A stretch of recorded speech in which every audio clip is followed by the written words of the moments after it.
Right Big TV digital exclusive breaking news చూస్తున్నాము. కాంగ్రెస్ పార్టీలో చిచ్చు రాజేస్తోందని చెప్పొచ్చు. ఎందుకంటే ఒకవైపు ఇటు బీఆర్ఎస్ వ్యూహం రచిస్తోంది, మరోవైపు కాంగ్రెస్ పార్టీ కూడా వ్యూహాలు రచిస్తోంది.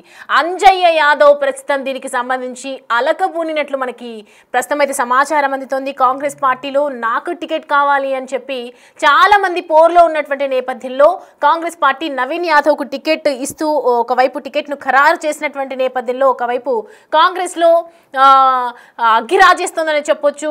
మరోవైపు మనం చూస్తున్నాం నవీన్ యాదవ్ను ఖరారు చేయడంలో నియోజకవర్గంలో ఉన్నటువంటి ఆయనకు పట్టు ఒక సామాజిక సమీకరణాలు కీలక పాత్ర పోషిస్తాయని ఉద్దేశంతోనే కాంగ్రెస్ పార్టీ నవీన్ యాదవ్కు టికెట్ ఖరారు చేసింది. నిన్న ఇప్పటికే ప్రధాన ప్రతిపక్షమైనటువంటి బీఆర్ఎస్ అభ్యర్థిని కూడా ప్రకటించింది. ఒకవైపు ఒక అడుగు ముందుకేసిందని చెప్పొచ్చు. ఇటు మాగంటి గోపీనాథ్ సతీమణి సునీతను కూడా బరిలోకి దించింది.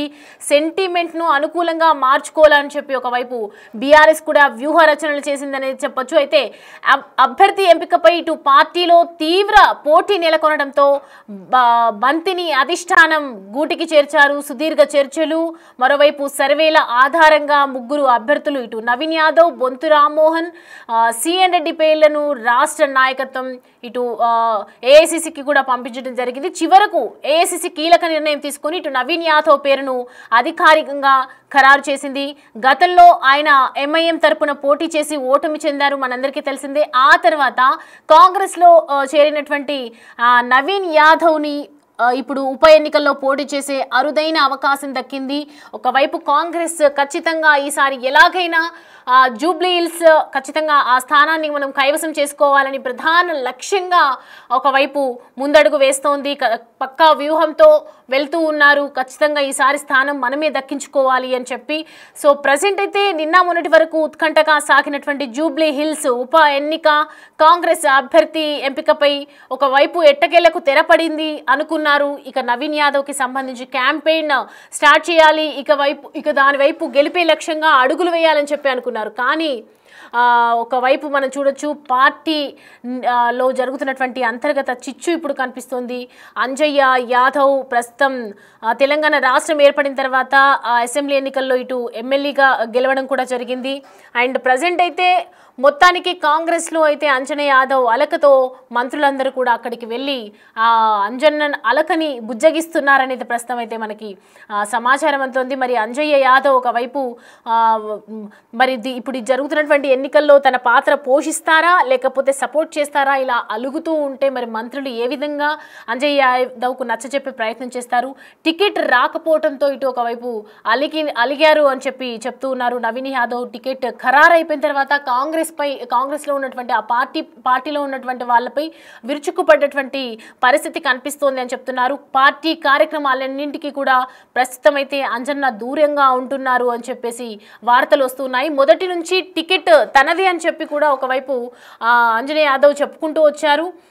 మొదటి నుంచి కూడా ఖచ్చితంగా నాకే టికెట్ వస్తుంది అని చెప్పి కూడా బిగ్ టీవీతో కూడా మాట్లాడటం జరిగింది. ఒకవైపు మరి నవీన్ యాదవ్కు టికెట్ ఖరారు చేసినటువంటి నేపథ్యంలో మంత్రుల బుజ్జగింపు అయితే ప్రస్తుతం కొనసాగుతూ ఉంది. సో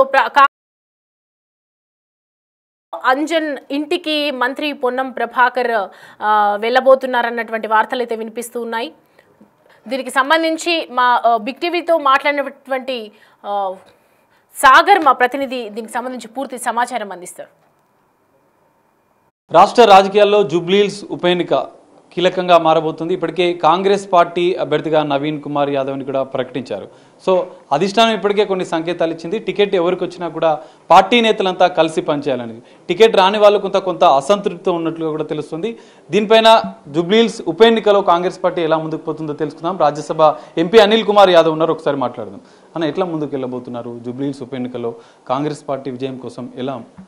ఆల్రెడీ కాంగ్రెస్ పార్టీ తరఫున 2 నెలల నుంచి జూబ్లీ సంబంధించిన అనేక యాక్టివిటీస్ అక్కడ జరుగుతున్నాయి. ఆల్రెడీ పార్టీ తరఫున మా ముఖ్యమంత్రి గారు చాలామందిని అక్కడ ఇన్ఛార్జ్గా కూడా ఇవ్వడం జరిగింది. బూత్ స్థాయిలో కూడా వర్క్ ఆల్రెడీ స్టార్ట్ అయిపోయింది. బూత్ లెవెల్ వర్క్ కూడా కంప్లీట్ అయిపోయింది. దాంతోపాటు జూబ్లీ సంబంధించిన డెవలప్మెంట్ల గురించి, డెవలప్మెంట్ విషయాల గురించి పెద్దలు వివేక్ అన్న గారిని కావచ్చు, పున్నమన్న గారిని కావచ్చు, తుమ్మన్న గారిని కావచ్చు, గతంలోనే అక్కడ ఇన్ఛార్జ్ చేసి ఏమేమి డెవలప్మెంట్స్ పనులు ఉన్నాయో దాన్ని కూడా దృష్టి పెట్టి ఇమీడియట్లీ డెవలప్మెంట్ శాంక్షన్స్ కూడా చేసి దాదాపు నాకు తెలిసి ఒక 200 కోట్లతో ఈ 3 నెలల జూబ్లీస్లో వర్క్ స్టార్ట్ చేసినాం. ఇది కాకుండా కూడా కాంగ్రెస్ పార్టీ తరఫున కార్యకర్తలు అందరూ కూడా చాలా ఉత్సాహంగా, చాలా ఎనర్జెటిక్గా వాళ్ళందరూ కూడా పనిచేయడానికి సిద్ధంగా ఉన్నారు. ఎందుకంటే అది ఫస్ట్ నుంచి కూడా జూబ్లీస్ అనేది కాంగ్రెస్ సీట్. అది సరే కొన్ని లాస్ట్ టైం కూడా కొద్ది మార్జిన్తో ఓడిపోవడం జరిగింది. ఈసారి దానికి 100% గెలిచి కాంగ్రెస్ పార్టీ ఇంకొక సీటు హైదరాబాద్ నగరంలో పెంచుకుంటాం. టికెట్ రాని నేతలు కాంగ్రెస్ పార్టీలో అసంతృప్తిగా ఉన్నారన్నట్టు తెలుస్తోంది. మీ కుటుంబం నుంచి కూడా మీ ఫాదర్ అంజన్ కుమార్ యాదవ్ కూడా టికెట్ ఆశించిన పరిస్థితి. మరి దీనిపైన ఏం చెప్తారు? అంటే పార్టీలో ఫస్ట్ నుంచి కూడా పార్టీలో ప్రాక్టీస్ ఉంది. టికెట్ అనేది ఎవరైనా అడగొచ్చు. మా నాన్నగారు సీనియర్ మోస్ట్, హైదరాబాద్ నగర్లో సీనియర్ మోస్ట్, ఇస్తే బాగుండే అని మా కార్యకర్తలు అందరూ కూడా పర్సనల్గా అడగడం జరిగింది. అందరు కూడా ఎందుకంటే పెద్ద మనిషి సిటీలో ఒక పెద్ద ఫిగర్ ఉంటాడని చెప్పి ఒక ఆలోచన వచ్చింది. అందరు అడిగిరు అట్లా. ఎందుకంటే గతంలో 2 సార్లు పార్లమెంట్ సభ్యుడే పనిచేసినప్పుడు జూబ్లీస్లో అనేక సేవలు అందించిండు, అనేక డెవలప్మెంట్ కార్యక్రమం చేసిండు. కానీ పార్టీ ఒక డిసిజన్ తీసుకున్న తర్వాత పార్టీ లైన్ మేము డెఫినెట్లీ పార్టీ లైన్ ఉంటాం. పార్టీ కూడా మాకు తెలుసు పార్టీ డిసిజన్ లీడర్షిప్ కూడా మాట్లాడుతుంది. తప్పకుండా ఆయన కూడా డిసిజన్ పాజిటివ్ ఉంటుందని నేను అనుకుంటున్నాను. రాజ్యసభ ఎంపీగా ఉన్నారు, మళ్ళీ మీ కుటుంబం నుంచే మరో టికెట్ ఆశించారు. సో దీనిపైన కూడా కొన్ని విమర్శలు వచ్చాయి. దానిపైన మీరు అన్న నాకు రాజ్యసభ ఉన్నాను, రాజ్యసభ ఇచ్చిరు అంటే పార్టీలో నేను పనిచేస్తున్నాను. ఒక 20 years నుంచి పార్టీలో పనిచేసుకుంటూ వచ్చాను. మీరు కూడా స్వయంగా అనేక సందర్భాలలో నా ప్రోగ్రామ్స్ యూత్ కాంగ్రెస్లో ఉన్నప్పుడు ప్రోగ్రాంలు కవర్ చేసిన రోజులు ఉన్నాయి. ఒక 10 సంవత్సరాలు హైదరాబాద్ నగరంలో ఎవరు పని చేయలేరు. హైదరాబాద్ నగరంలో పనిచేయడానికి కార్యకర్తలు ఎవరు లేకుండే. మా కొంతమంది కార్యకర్తలు కాంగ్రెస్ పార్టీ సిద్ధాంతాలు నమ్మి, కాంగ్రెస్ పార్టీ ఐడియాలజీ నమ్మిన వాళ్ళు రోడ్ల మీద మేము పోరాటం చేసినాం బీఆర్ఎస్ వ్యతిరేకంగా. అప్పుడు ఎంతమంది ఉండే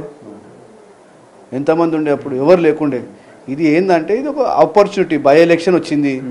ఏడనో మేము బయట ఎక్కడో మేము ఏడనో కుప్పలో మల్కాజ్గిరిలో ఎక్కడో అడుగుతలేదు. సికింద్రాబాద్ జ్యూడిడిక్షన్ సికింద్రాబాద్ పార్లమెంట్లో ఉన్న బై ఎలక్షన్ వచ్చింది కనుక కార్యకర్తలు జూబ్లీస్ కార్యకర్తలు వచ్చి వాళ్ళు అన్న మీరు ఉంటే బాగుంటుందని చెప్పారు. అంజన్ అన్నకు కార్యకర్తలతో అంటే అటాచ్మెంట్ ఉంది కనుక కార్యకర్తలు వచ్చి వాళ్ళందరూ కూడా రిక్వెస్ట్ చేస్తే అంజన్ అన్న ఓకే పార్టీకి అడుగుదాం, పార్టీలో డిస్కస్ చేద్దాం పార్టీలో అని చెప్పినాం. పార్టీ డిసిజన్ వచ్చింది. Okay will decide what to do అని చెప్పి పెద్ద మనిషి అంటున్నాడు. జూబ్లీస్లో గత కొన్ని రోజుల క్రితం నుంచి కూడా కొన్ని కార్యక్రమాలు చేపట్టారు. మీ యాదవ్ సామాజిక వర్గం కూడా ఎక్కువగా జూబ్లీస్ నియోజకవర్గంలో ఉంది. టికెట్ రాకపోవడంతో కొంత అసంతృప్తి ఉన్నట్లేనా? మళ్ళీ చెప్తున్నా, మా ఫ్యామిలీ పెద్దలు అంజన్ కుమార్ యాదవ్ గారు, నేనైనా మా ఫ్యామిలీ అయినా 40 సంవత్సరాల నుంచి, నేను స్వయంగా 20 సంవత్సరాల నుంచి హైదరాబాద్ నగరంలో రాజకీయాలలో ఉన్నా. ఎన్ఎస్సీఓ చేసిన, యూత్ కాంగ్రెస్ చేసిన, ఈరోజు పార్టీ నాకు రాజ్యసభ, ఇప్పుడు జిల్లా అధ్యక్షుడు, సికింద్రాబాద్ జిల్లా అధ్యక్షుడుగా పనిచేస్తున్నా. పెద్దలు మా ప్రియతమ ముఖ్యమంత్రి రేవంత్ అన్న గారి ఆశీస్సులతోని అనేక కార్యక్రమం చేసుకుంటూ వచ్చాము. ఆయన పీసీసీ అధ్యక్షుడు ఉన్నప్పుడు కూడా మేము నిలబడి పనిచేసిన రోజులు ఉన్నాయి. ఇప్పుడు ఏంది సమస్య ఏంటంటే ఇది వేరే పార్లమెంట్ల బై ఎలక్షన్ కాదు. ఇది ఏదో Mahabubnagar parliament by election లేకుంటే కరీంనగర్ పార్లమెంట్ బై ఎలక్షన్ కాదు. ఇది సికింద్రాబాద్ బై ఎలక్షన్, సికింద్రాబాద్ పార్లమెంట్లో జరుగుతున్న బై ఎలక్షన్. సికింద్రాబాద్కి అంజన్ కుమార్ యాదవ్ కొత్తోడు కాదు. సికింద్రాబాద్కి అంజన్ కుమార్ యాదవ్ 40 సంవత్సరాల నుంచి ఇదే గడ్డ మీద రాజకీయం చేస్తున్నాం. ఈ గడ్డ మీద ఆయన చేసిన సర్వీసెస్ ఉన్నాయి. ఇవాళ వీఆర్ ఇన్ 2025. ఆయన 2004లా is elected member of parliament for Secunderabad parliament. అప్పట్లో ఉన్న ఖైరతాబాద్ నియోజకవర్గము అప్పుడు అంజన్ కుమార్ యాదవ్ గారు దానికి రిప్రజెంట్ చేసారు. అదే ఖైరతాబాద్ ఈరోజు 5 నియోజకవర్గాలు ఉంది. అటు షేర్లింగంపల్లి, కుత్బుల్లాపూర్, కుక్కడపల్లి, మళ్ళీ ఇప్పుడు ఖైరతాబాద్, జూబ్లీస్ ఇవన్నీ కూడా ఒకటే. పి జనార్దన్ రెడ్డి గారు చేసిన రిప్రజెంటేషన్కి అంజన్ కుమార్ యాదవ్ గారు కూడా అప్పట్లో ఖైరతాబాద్ నియోజకవర్గం రిప్రజెంట్ చేసారు. ఆయన చేసినప్పుడు అప్పుడున్న దాంట్లో దాదాపు 45 నుంచి 50 వేల ఓట్లు ఆ నియోజకవర్గంలో అంజన్ కుమార్ యాదవ్ గారికి వచ్చినాయి. ఆయన ఎప్పుడు పోటీ చేసినా కూడా జూబ్లీస్ నుంచి 40,000 నుంచి 50,000 ఓట్లు జూబ్లీస్ నుంచి స్టాండర్డ్గా అంజన్ కుమార్ యాదవ్ గారు సొంతం ఓటు బ్యాంకు ఆడ ఉంది. అది దృష్టిలో పెట్టుకొని పార్టీలో అడగడం జరిగింది. పార్టీ డిసిజన్ తీసుకుంది. దానిపైన కూడా సరే పెద్ద మనిషి ఆల్రెడీ మాట్లాడుతున్నారు, లీడర్షిప్ కూడా మాట్లాడుతుంది కనుక will decide, party will take a decision. పార్టీకి కట్టుబడి ఉంటాం మేము. ఇది విత్ ఇన్ ద పార్టీ మేము ఎంత కొట్లాడాలో మేము కొట్లాడతాం. అది మా ప్రాక్టీస్. అది అందరు కూడా అది నేచర్ చేయాల్సిందే. అది ఎవరికైనా ఏంటనే హక్కు ఉంటే పోరాడాలి, అడగాలి, 100% ప్రయత్నం చేయాలి. పార్టీ డిసిజన్ తీసుకున్న ఇప్పుడు ఏదైనా కోర్టులో ఆర్గ్యుమెంట్స్ అవుతాయి. ఆర్గ్యుమెంట్స్ లాస్ట్ మూమెంట్ వరకు కూడా ఆర్గ్యుమెంట్ చేస్తాం. జడ్జిమెంట్ వచ్చిన తర్వాత ఎవరు ఏం చేయలేరు. సరేనా? So it is a practice.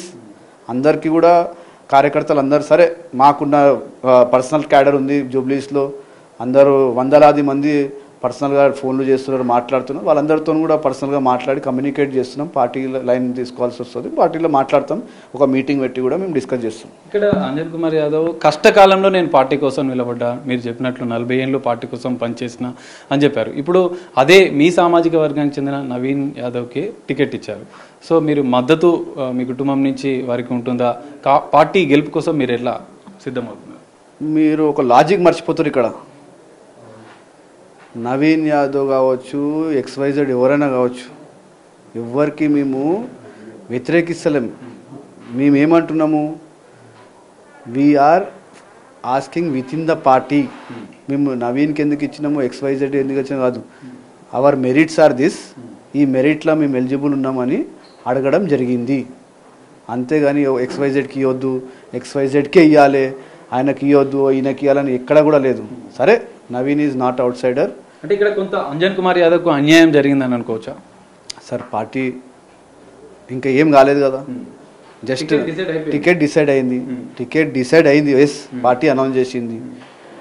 Political system తెలిసిన వాళ్ళు చాలా ఉంది. ఇంకా ఇప్పుడు జస్ట్ బిగినింగ్. ఇది సమయం వస్తుంది, మాట్లాడతారు, అందరూ డిసిజన్ తీసుకోవడం జరుగుతుంది. ఎందుకు టెన్షన్ తీసుకుంటారు? పార్టీ విజయం కోసం ఎట్లా ముందుకెళ్ళవచ్చు? నేను జిల్లా అధ్యక్షుడిగా పనిచేస్తున్నా. నా జిల్లాలో బై ఎలక్షన్ ఉంది. 100% గెలిపించడానికి పూర్తి స్థాయిగా పనిచేస్తాను. ఇది పరిస్థితి.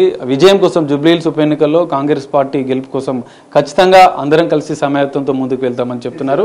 తన తండ్రి అంజన్ కుమార్ యాదవ్కి టికెట్ రాకపోవడం పట్ల కొంత అసంతృప్తిగా ఉన్నట్లుగానే అర్థమవుతుంది. ఖచ్చితంగా ఎవరికి అధిష్టానం నిర్ణయం మేరకు ముందుకు వెళ్తాం. జూబ్లీహిల్స్లో గెలుపు కోసం అందరం కలిసి సమాయత్తంతో గెలుపు దిశగా పనిచేస్తామంటూ కూడా అనిల్ కుమార్ యాదవ్ చెప్తున్న పరిస్థితి. కెమెరామెన్ శ్రీకాంత్తో కలిసి సాగర్, బిగ్ టీవీ, హైదరాబాద్.